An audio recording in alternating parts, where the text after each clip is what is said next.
Story tayo ng malala. Meron lang akong kwento sa inyo dahil ito nabasa ko lang to sa Reddit. Nag-viral kasi itong ganitong story na may nanglimos sa kanya dahil nga daw yung babae na nanglimos ay kailangan umuwi, walang pamasahe, ganyan. Tapos binigyan niya ng 200 only to find out kinabukasan na doon pa rin yung babae nang nilimos pa rin at ganoon pa rin yung storyline. Tapos ang worst scenario dito, nakita niya kumain ng Jollibee tapos may ka-date pa, sinubuan pa daw ng ice cream.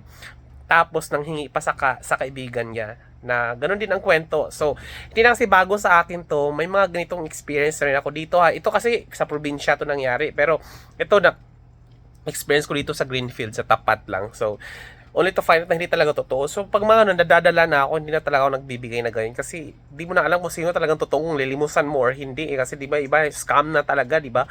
So, ito, kwento ko lang kaya ako nadala sa ganyan. So, mga 15 years ago, ganito nangyari to nung pumapasok pa ako sa call center ng Alphaland Magallanes Alorica. So, yung Alphaland na yan, Magallanes, meron tulay kasi yan papuntang MRT yan. Meron ako may nanlimos sa akin dyan. Sobrang naawa talaga ako. First time ko pang magtrabaho talaga diyan na palayo talaga sa Binangonan kasi Binangonan Rizal ako na uwi So from Alphalan Magallanes, umuwi pa ako ng Binangonan Rizal. Commute talaga. Ganun ang daily routine ko. Tapos nakapag-decide ako nakakapagod siya. So ang nangyari, ang ginagawa ko, nagdadala ako ng 5 brief, 5 medyas, tsaka 5 pares ng pangtaas tsaka pangbaba. Tapos doon ako natutulog sa sleeping quarters ng Lorica para naging borders na nga ako doon Tapos maliligo ako.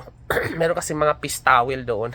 Yung mga paper towel, yun yung mga pinangpapatuyo ko pag naliligo ako. So naging border ako for a short span of time, mga 6 months din kasi hindi pa ako nangungupahan noon kasi wala pa nga ako pang down payment tsaka wala pa akong pang 1 month advance. May mga ganun para makapagrenta ka. So ganun uwian ako noon. Tapos ang nangyari, naging border ako ng Alorica na palihim lang yun kasi bawal yun Nagpapasok na ako every Monday, doon tumatawid ako sa tulay papuntang Alphaland. May nanlimos sa akin, binigyan ko 20 yata, 20 or 30. Parang ganon, around that.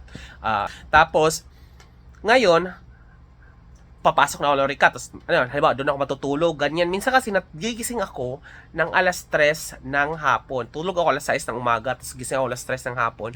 Kumakain ako doon sa mall, doon sa ilalim ng mall kasi may mga kainan diyan na mura lang din naman. Tapos doon sa loob mayroong computer shop. So nagko-computer shop ako doon.